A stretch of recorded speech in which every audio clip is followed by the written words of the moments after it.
There are two main types of suture needles, round-bodied and cutting needles, which can be further subclassified. All surgical needles are coated with silicone to preserve their sharpness.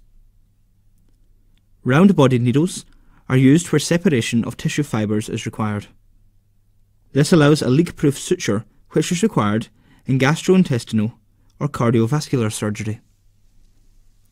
Cutting needles are used in denser, more fibrous tissue, for example skin or thick fascia, and cause more tissue damage. Information as to the needle type can be found on the suture pack. When using a cutting needle, the change between the cutting surface and the body of the needle should be obvious to the eye. Needle holders must always be placed on the body of the needle, about halfway along the needle length, and never on the cutting surface. In addition to this, suture needles come in a variety of shapes and lengths.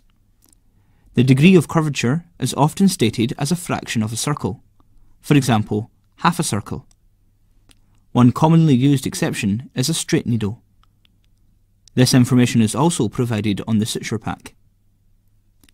Some needles, known as swedged-on needles, can be purchased with suture material already attached.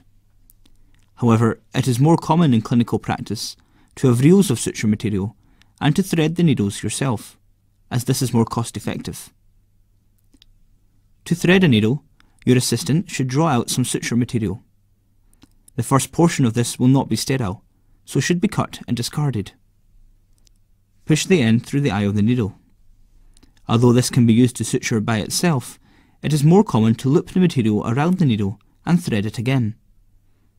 This double threading of the needle will cause more tissue trauma, but it prevents the material slipping through the needle's eye at every pass.